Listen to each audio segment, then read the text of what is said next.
Assalamualaikum warahmatullahi wabarakatuh. Waalaikumsalam warahmatullahi wabarakatuh. Selamat pagi dan salam sejahtera untuk kita semua. Yang terhormat Bapak atau Ibu dosen serta teman-teman yang kami banggakan. Puji syukur kita panjatkan kehadiran Tuhan Yang Maha Esa karena pada hari ini kita dapat berkumpul dan melaksanakan kegiatan debat dengan tema media sosial meningkatkan kecenderungan pergaulan bebas pada generasi Z.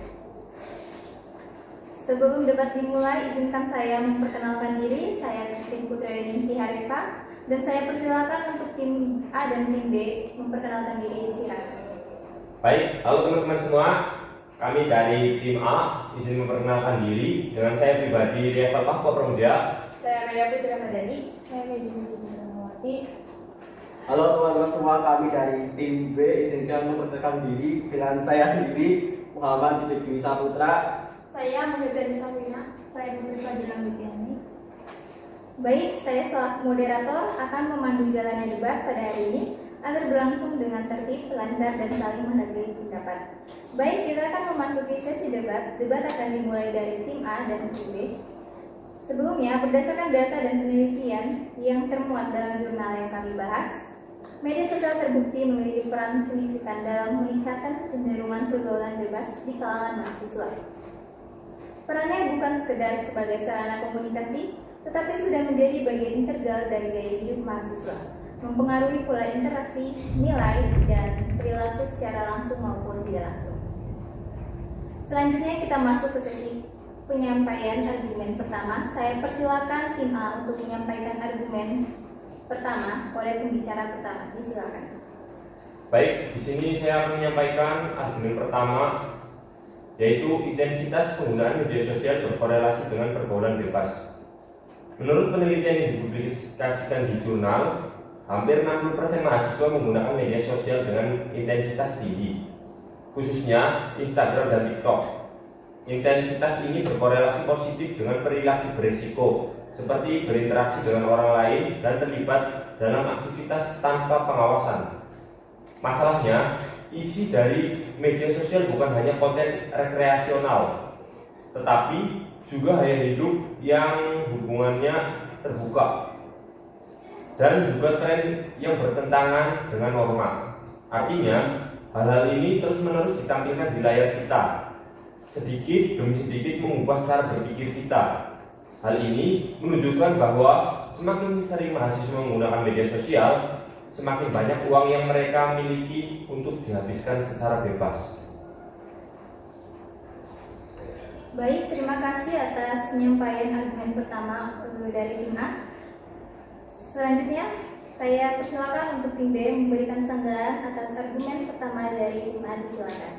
Baik, terima kasih buat tim B sudah menyampaikan argumentasi. Izin membantah dengan argumentasi yang disampaikan bahwa tim kami kurang setuju dengan argumentasi yang sudah disampaikan oleh tim A, karena jika dinyatakan bahwa media sosial netral, fakta menunjukkan bahwa media sosial justru beralgoritma secara konsisten menampilkan konten yang permisif, sehingga netralitas yang dimaksud menjadi bias. Dan tadi disebutkan oleh tim A bahwa mahasiswa banyak sekali menggunakan media sosial Instagram dan TikTok sebanyaknya 60%. Di sini tim kami memberikan sudut pandang tentang TikTok pada generasi Z ini. Perilaku generasi Z ini dalam menggunakan TikTok sebagai media penyaluran edukasi dan aktivisme merupakan suatu perilaku manusia dalam membentuk periode umur remaja yang inovatif dan kreatif. Upaya intervensi dalam perilaku ini adalah mengubah cara pandang media sosial yang selalu dianggap negatif, karena perilaku adiktif yang mampu dimunculkan oleh media sosial tersebut. Namun, kreativitas yang disajikan dalam TikTok oleh para pengguna merupakan salah satu cara dapat mengubah perspektif tersebut menjadi positif. Adanya perspektif baru ini mampu mengubah individu untuk memiliki pemahaman lebih baik terhadap penggunaan TikTok karena adanya perkembangan diri dari hasil interpretasi interaksi sosial antara penonton dan pencipta konten. Baik, terima kasih atas sanggahan dari tim B. Selanjutnya, saya persilakan untuk penyampaian argumen dari pembicara kedua dari tim A. Silakan. Baik, saya akan melanjutkan argumentasi pembicaraan pertama. Kami menegaskan bahwa media sosial menormalisasi perilaku menyimpang, terutama di kalangan mahasiswa. Hal ini terjadi karena algoritma media sosial menampilkan konten yang sering kita lihat. Ketika mahasiswa mulai mengakses konten beresiko, konten tersebut akan terus muncul di beranda. Akibatnya, perilaku yang sebenarnya melanggar norma lama-kelamaan dianggap biasa. Selain itu, media sosial juga menjadi ruang interaksi yang sangat intens. Banyak mahasiswa berinteraksi tanpa batas dan tanpa kontrol yang jelas. Interaksi ini sering berlanjut ke dunia nyata dan mendorong pergaulan bebas. Terima kasih atas penyampaian dari pembicara kedua dari tim A. Selanjutnya saya persilakan untuk tim B menyampaikan sanggahan atas argumen pembicara kedua dari tim A. Silakan. Baik, kami menyanggah argumentasi yang disampaikan oleh tim A. Saya setuju bahwa algoritma media sosial memang berfungsi dengan menampilkan konten berdasarkan kebiasaan pengguna. Namun terlalu sederhana untuk mengatakan ini secara langsung, membuat siswa menganggap pelanggaran norma sebagai hal yang normal. Pada kenyataannya, kelompok yang sudah memiliki keterampilan pikir kritis dan nilai-nilai moral yang dibentuk oleh keluarga, pendidikan, dan lingkungan sosial mereka, tidak semua konten yang sering muncul secara otomatis mempengaruhi perilaku seseorang di kehidupan nyata. Baik, terima kasih atas sanggahan dari tim B. Selanjutnya saya persilakan untuk memberikan penyampaian dari pembicara ketiga dari tim A. Dipersilakan. Melanjutkan argumentasi pembicara kedua tentang lemahnya pengawasan orang tua memperparah dampak media sosial. Informasi dalam jurnal menunjukkan bahwa 65% siswa merasa tidak menjangkau orang tua dalam penggunaan media sosial. Kondisi ini membuat siswa bebas mengakses konten apapun yang bermain kata-kata tanpa arahan atau batasan. Tanpa pengawasan dan penguatan nilai etika dari keluarga, siswa lebih mudah terpengaruh oleh lingkungan maju yang bebas. Hal inilah yang membuat media sosial semakin kuat pengaruhnya terhadap perilaku pergaulan bebas. Baik, terima kasih atas penyampaian dari pembicara ketiga dari tim A. Selanjutnya saya silakan untuk pembicara ketiga dari tim B memberikan sanggahan atas argumen yang diberikan oleh pembicara ketiga dari tim A. Silakan. Baik, kami akan menyanggah argumentasi yang disampaikan oleh tim A bahwa kami tidak mengklaim bahwa media sosial merupakan satu-satunya penyebab terjadinya pergaulan bebas. Namun, bukti yang ada menunjukkan bahwa media sosial memiliki pengaruh signifikan dalam mempercepat dan memperluas perilaku tersebut. Kecepatan penyebaran informasi, kemudahan interaksi tanpa batas jarak, serta akses yang terhadap konten yang tidak tersaring merupakan faktor-faktor yang membuat media sosial menjadi pendorong kuat fenomena ini. Oleh karena itu, mosi ini patut mendapat dukungan penuh.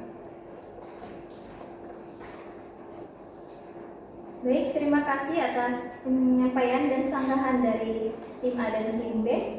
Selanjutnya masuk ke sesi argumen kedua yang akan disampaikan oleh pembicara kesatu dari tim A. Dipersilakan. Baik, izin menyampaikan argumentasi dari tim kami. Media sosial bukan penyebab utama, hanya faktor pendukung. Jurnal tersebut menjelaskan bahwa pergaulan bebas juga dipengaruhi oleh faktor lain seperti rendahnya pengendalian diri, tekanan teman sebaya, dan nilai-nilai keagamaan yang lemah. Ini berarti bahwa bahkan tanpa media sosial, pergaulan bebas masih dapat terjadi. Artinya, media sosial hanyalah sarana, bukan akar masalah. Media sosial tidak memaksa orang untuk bertindak dengan cara yang menyimpang dari norma. Keputusan selalu berada di tangan individu. Oleh karena itu, menyalahkan media sosial sepenuhnya adalah pandangan yang terlalu sederhana terhadap masalah ini.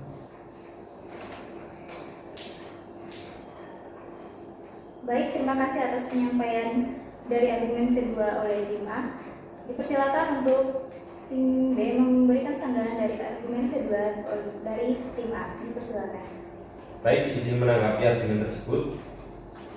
Suatu masalah sosial yang kompleks dan beraneka ragam dapat diselesaikan dengan menggunakan media sosial. Jika media sosial benar-benar menjadi penyebab utamanya, maka semua pengguna media sosial pasti tunduk pada kebebasan pergaulan.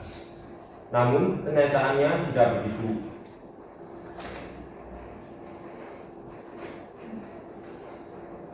Terima kasih atas sanggahan yang diberikan dari tim B.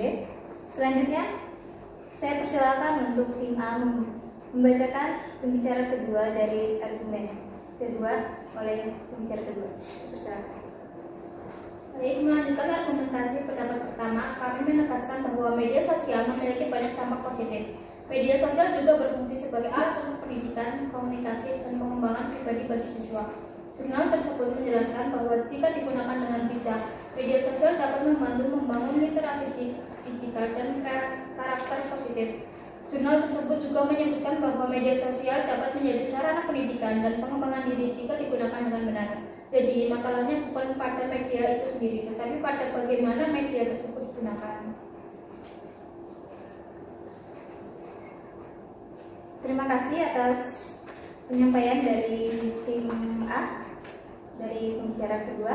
Selanjutnya saya persilakan untuk tim B memberikan sanggahan dari pembicara kedua dari tim A. Dipersilakan.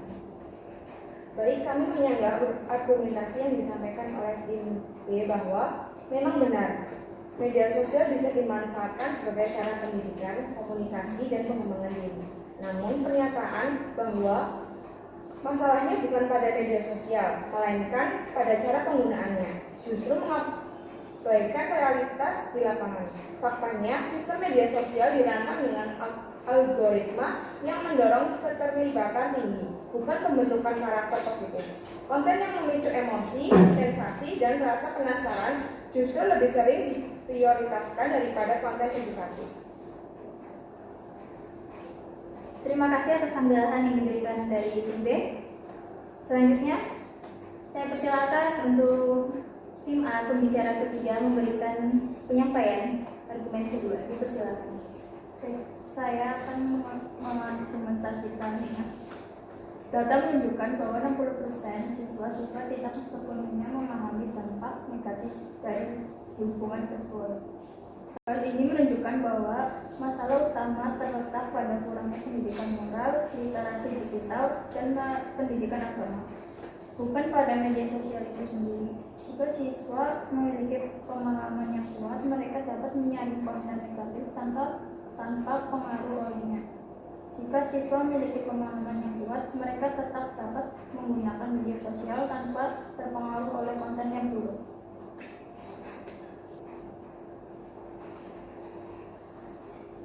Baik, terima kasih atas penyampaian dari tim A. Saya persilakan untuk pembicara ketiga dari tim B memberikan sanggahan. Dipersilakan.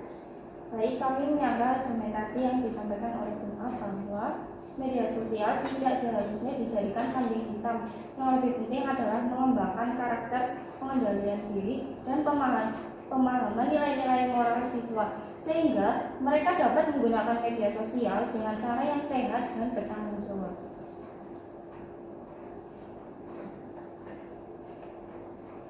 Baik teman-teman sekalian, dari debat yang telah kita dengarkan bersama, dapat kita simpulkan bahwa tim A berpendapat bahwa media sosial memainkan peran penting dalam meningkatkan kemungkinan mahasiswa terlibat dalam pergaulan bebas.